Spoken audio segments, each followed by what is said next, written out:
Hello friends, Radhe Radhe. कैसे हैं आप सब? आशा है आप सब बहुत अच्छे होंगे, स्वस्थ होंगे, मस्त होंगे, अपना और अपने परिवार का बहुत अच्छे से ख्याल रख रहे होंगे। तो फ्रेंड्स, आप लोगों के प्यार से और भगवान की कृपा से मैं भी बहुत अच्छी हूँ और स्वागत करती हूँ आपका आपके ही अपने चैनल कृष्णा की दुनिया में, जहाँ मैं आपके साथ शेयर करती हूँ अपनी लाइफ का एक्सपीरियंस, अपनी डेली दिनचर्या, डेली एक्टिविटी, डेली रूटीन और पूजा पाठ से जुड़े हुए ऑल इन टॉपिक पर जो है मैं आपसे बातें करती हूँ। तो चलिए इसी के साथ जो है मैं स्टार्ट कर लेती हूँ आज का अपना व्लॉग। और फ्रेंड्स, आज है 5 जून, दिन है बृहस्पतिवार का। टाइम हो रहा है इस टाइम 11:30 बज रहे हैं जिस टाइम से मैं अपना व्लॉग स्टार्ट कर रही हूँ।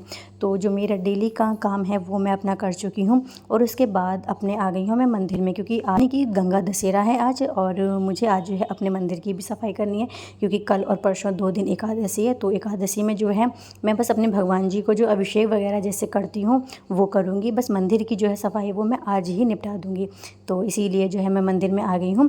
और मुझे ना एक कमेंट आया था कि मैं एकादशी का व्रत कैसे करती हूँ, वो मैं जो है आप लोगों के साथ शेयर करूँ। तो उसी टॉपिक पर लेकर जो है मैं आज अपनी वीडियो आई हूँ। तो चलिए ज़्यादा वेस्ट टाइम नहीं करते हैं और आगे बढ़ते हैं। तो फ्रेंड्स, मैं आपसे कहना चाहूँगी कि 6 और 7 दोनों दिन ही जो है एकादशी है, पर व्रत जो रखा जाएगा वो रखा जाएगा 7 जून को, क्योंकि जिस तिथि पे हमारी एकादशी के साथ द्वादशी, साथ में त्रयोदशी का भी जब संयोग बन रहा होता है ना, वही जो है एकादशी हमें व्रत रखनी चाहिए और वही एकादशी जो है शुभ फलदायी है। और फ्रेंड्स, ये वाली एकादशी जो है साल की सबसे बड़ी एकादशी में से एक एकादशी है। इसको निर्जला एकादशी या फिर भीमसेनी एकादशी के नाम से जो है जाना जाता है। और ये फ्रेंड्स ज्येष्ठ माह के शुक्ल पक्ष की तिथि को एकादशी जो है व्रत रखा जाता है और ये साल की सबसे बड़ी एकादशी में जो है एक एकादशी है। और ऐसा माना जाता है कि जैसे कि हमारी जो एक साल होती है, यानी कि 12 महीने होते हैं, उसमें जो है 24 एकादशियाँ पड़ती हैं और 2 एकादशी अधिक माह की जो है जोड़ के हमारी 26 एकादशियाँ जो है मनाई जाती हैं। तो उन सभी एकादशी में से जो है निर्जला एकादशी सबसे कठिन एकादशियों में से एक एकादशी है, तो इसको सबसे बड़ी एकादशी भी जो है कहा जाता है। तो चलिए फ्रेंड्स, अब बातें करते हैं कि इस व्रत में हमें क्या दान करना चाहिए, क्या नहीं खाना चाहिए, कौन से ऐसे काम हैं जो नहीं करने चाहिए। तो सबसे पहले बात आती है कि हमें इस व्रत में क्या दान करना चाहिए। तो सबसे पहले हमें दान करने की बात आती है तो सबसे पहले हमें जो है जल का दान, इसमें बहुत महत्व है, क्योंकि गर्मी इतनी होती है, जेठ माह में जो है एकादशी आती है, तो सबसे बड़ा महत्व जो है जल का है, यानी कि मीठा जल हमें जो है ज़रूर किसी को दान देना चाहिए। और दक्षिणा हमें ज़रूर रखनी चाहिए उस पर, साथ के साथ पंखा है, छाता है, जूते, चप्पल, जो भी आप सूती कपड़े किसी को दे सकते हैं आप। तो ये सारी चीज़ें जो हैं दान में आ सकती हैं। बाकी आप अपनी जो सामर्थ्य है उस सामर्थ्य के अनुसार आप कर सकते हैं। तो खरबूजा है, यानी कि ऋतुफल गर्मियों में खरबूजा आता है, तो खरबूज हमें जो है ज़रूर दान करना चाहिए। तो ये हो गई दान की बात। अब आते हैं हमें इस व्रत में क्या नहीं खाना चाहिए। तो सभी फ्रेंड जानते हैं कि चावल हमें इस व्रत में नहीं खाने चाहिए। एकादशी का कोई सा भी व्रत हो, हमें चावल जो है नहीं खाने चाहिए। साथ के साथ हमें मसूर की दाल होती है जो एक लाल रंग की होती है, वो दाल नहीं खानी चाहिए। साथ के साथ सब्जी में आती है सेम की फली। एकादशी के दिन हमें जो है सेम की फली ना ही दशमी को खानी चाहिए और ना ही एकादशी वाले दिन जो है हमें सेम की फली खानी चाहिए। तो ये हो गई जो हमें नहीं खाना चाहिए। दूसरी, और अब बात आती है फ्रेंड्स कि हमें ये व्रत निर्जल रखना चाहिए या हम इसमें कुछ खा पी सकते हैं। तो फ्रेंड्स, मैं सबसे पहले यही बात कहूँगी कि आप अपने शरीर की क्षमता के अनुसार ही व्रत रखें। ऐसा नहीं है कि हम जल नहीं पी सकते हैं, या भाई अगर तबीयत ठीक नहीं है, जैसे किसी का ब्लड प्रेशर हाई हो रहा है या लो हो रहा है, तो वो भाई निर्जल नहीं रख सकता, क्योंकि बहुत गर्मी होती है इस टाइम पे, तो वो जल वगैरह ले सकते हैं। और रही मेरे व्रत रखने की कि मैं कैसे रखती हूँ, तो मैं फ्रेंड्स ऐसे व्रत रखती हूँ कि सुबह को मैं अपना 9-10 बजे जो है जो भी मुझे दान करना होता है वो मैं कर देती हूँ। और उसके बाद जैसे 4 पहर का दिन में व्रत माना जाता है और 4 पहर का ही जो है रात में, यानी कि दोनों मिला के 8 पहर का ये व्रत माना जाता है, दिन और रात दोनों। तो आप चाहें तो 2 पहर तक निर्जल व्रत रख के, यानी कि सुबह और दोपहर तक व्रत रख के 12-1 बजे आप कुछ लेना चाहें, जल वगैरह लेना चाहें, नींबू पानी वगैरह लेना चाहें तो आप ले सकते हैं। अगर आपके शरीर में हिम्मत है तो आप 3 पहर का भी व्रत रख सकते हैं। शाम को आप पूजा पाठ करके उसके बाद जो है जल आप ले सकते हैं। और बहुत अच्छी बात है कि अगर आप चारों पहर का व्रत रख लें तो और भी अच्छी बात है। पर यह आजकल जो है व्रत फ्रेंड्स अपने शरीर की क्षमता के अनुसार ही रखा जाता है। जैसे हमारे शरीर में एनर्जी है, अगर हम रख सकते हैं पूरा निर्जल तो हमें व्रत निर्जल रखना चाहिए, और अगर हम नहीं रख सकते हैं निर्जल व्रत तो हमें नहीं रखना चाहिए। जल वगैरह वगैरह हमें ले लेना चाहिए। तो मैं तो फ्रेंड्स सीधी सी बात है, मतलब गृहस्थी में रहकर कैसे व्रत रखा जाता है वही चीज़ जो है मैं आप लोगों के साथ शेयर कर रही हूँ। मैं अपनी गृहस्थी के साथ साथ कैसे व्रत के नियम और जो है फॉलो करती हूँ वो चीज़ जो है मैं आपको बता रही हूँ। तो मैं तो फ्रेंड्स दोपहर तक ही जो है अपना व्रत रखती हूँ निर्जल, और उसके बाद जो है पानी वगैरह ले लेती हूँ, क्योंकि घर के बहुत सारे काम होते हैं। उन कामों के साथ साथ ऐसा नहीं है कि हम बस व्रत रख लें, बाकी बच्चे वगैरह मेरे खाने वगैरह को कहते रहते हैं, तो मैं उनको जो है मतलब मेरा मन तो हमेशा करे फिर लेटे लेटे रहने का, और काम मेरा कुछ भी नहीं हो, तो फिर मैं ऐसे व्रत को भी जो है नहीं मानती हूँ। तो मैं बस यही कहूँगी कि गृहस्थी में रहकर आपसे जितना भी हो सके उतना कम ही कम है। और भगवान विष्णु यानी कि मेरे श्री हरि जो हैं उनको तो ना जो गृहस्थ जीवन में रह के ही पूजा पाठ करते हैं बहुत प्रिय हैं उनको। ऐसा बिल्कुल नहीं है कि गृहस्थी वालों की जो है व्रत नहीं लगता है या पूजा पाठ भगवान स्वीकार नहीं करते हैं, ये भ्रांतियाँ हैं। गृहस्थी में रह के ही अगर कोई पूजा पाठ कर रहा है, अपने जो व्रत को नियम पूर्वक कर रहा है, वही जो है सबसे बड़ा भक्त माना गया है।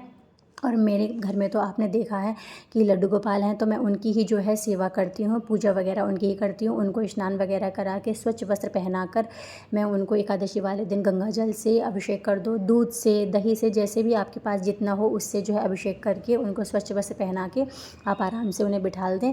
बस सबसे बड़ी जो है व्रत की यही बात है। बस व्रत वाले दिन क्या है, किसी की हमें निंदा नहीं करनी चाहिए, सबसे बड़ा एकादशी के व्रत का नियम यही है। और रही बात पूजा की, तो पूजा में आपके पास जो भी किताब है, यानी कि आप इस दिन जो है श्रीमद् भगवत महापुराण का भी पाठ कर सकते हैं, विष्णु सहस्त्रनाम है वो भी आप पढ़ सकते हैं, विष्णु चालीसा है वो भी आप पढ़ सकते हैं, या फिर गोपाल सहस्त्रनाम है वो भी आप पढ़ सकते हैं। जो आपके पास है उस चीज़ को जो है आप पढ़ सकते हैं। और अगर आपके पास नहीं भी है तो आप अपने काम जो है आपको करने वो करते रहें, साथ के साथ आप जो है मन में श्री राधे श्याम, ओम नमो भगवते वासुदेवाय, या राधा कृष्ण, या जो भी आपको मंत्र आपको जैसे दिया गया है उस मंत्र का आप जाप कर सकते हैं। या फिर आपके पास जो मंत्र नहीं आता तो ओम नमो भगवते वासुदेवाय, ये मेरे प्रभु को, मेरे इष्ट को बहुत पसंद है, तो ये वाला मंत्र भी जो है आप मन मन में बोल सकते हैं। अगर इतना बड़ा मंत्र भी आपको याद नहीं है तो आप राधे श्याम राधे श्याम राधे श्याम वो कर सकते हैं। तो फ्रेंड्स, पूजा पाठ से जुड़ी हुई जो एक दो बातें और हैं वो मैं आपके साथ और शेयर करना चाहूँगी। जैसे कि इस दिन आपको, एकादशी वाले दिन आपको जो है तुलसी का दीपक भगवान विष्णु के आगे, या लड्डू गोपाल, या कोई भी आपके पास विष्णु भगवान की जो ऐसी प्रतिमा या मूर्ति हो तो आप उसके सामने जो है उनके समक्ष ज़रूर प्रज्वलित करें। तुलसी जो हैं भगवान विष्णु को बहुत प्रिय हैं, तो तुलसी भी जो है आप उनको ज़रूर समर्पित करें।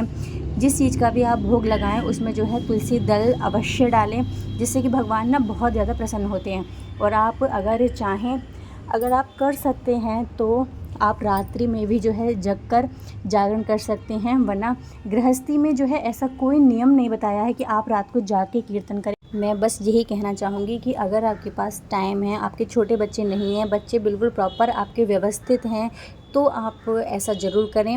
वरना आपकी जितनी सामर्थ्य हो, जितनी भी आपकी श्रद्धा हो, उसी के अनुसार जो है आप निर्जला एकादशी का व्रत कर सकते हैं। और मैं व्रत कैसे करती हूँ ये चीज़ जो है मैं आपके साथ, जब एकादशी का व्रत यानी कि 7 जून को मैं करूँगी, तो स्टेप बाय स्टेप जैसे जैसे मैं व्रत करूँगी वो चीज़ जो है मैं आपके साथ ज़रूर शेयर करूँगी।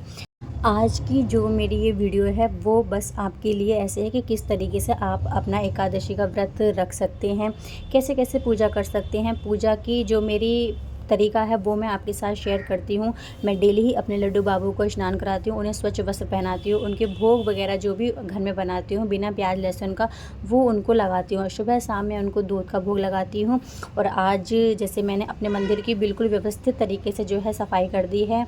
जो भी मेरे पास पढ़ने की यानी कि जो किताबें हैं, मैं जो है एकादशी वाले दिन गोपाल सहस्त्र नाम का जो है पाठ करती हूँ। कभी अभी तो मेरी स्कूल की छुट्टियाँ पड़ी हुई हैं तो मैं जैसे चाहें व्रत रख सकती हूँ, पर अधिकतर जो है मेरी बाकी और एकादशियों में जो है फ्रेंड्स मुझे इतना टाइम नहीं मिलता है सुबह को। तो मैं अपनी जो मेरे घर के काम है वो मैं पहले देखती हूँ, बाद में जब शाम को होती है तो शाम को जो है मैं पूजा करती हूँ। वो मैं आपके साथ ब्लॉग में कई बार शेयर कर चुकी हूँ कि मैं अपनी एकादशी के व्रत कैसे करती हूँ, किस तरीके से जो है भगवान की पूजा करती हूँ। बस सुबह को मेरा जो रूटीन रहता है वो यही है कि अपने भगवान जी को उठाना और उनको स्नान वगैरह कराना, उनके भोग वगैरह का ध्यान रखना। तो बस मैं यही करती हूँ। तो चलिए इसी के साथ जो है मैं आज का अपना ब्लॉग एंड करती हूँ। मिलूँगी आपसे नेक्स्ट ब्लॉग में। अगर आपको मेरा आज का थोड़ा सा भी ब्लॉग या वीडियो पसंद आया हो तो एक लाइक ज़रूर करें, और मेरे चैनल पर पहली बार आएँ तो मेरे चैनल को सब्सक्राइब कर लें। तो चलिए मिलती हूँ आपसे मैं अपने नेक्स्ट ब्लॉग में। तब तक के लिए बाय बाय, राधे राधे, खुश रहें, मस्त रहें। और फ्रेंड्स, आपसे बातें करते करते मेरा मंदिर की जो है सफाई बिल्कुल कंप्लीट हो गई है।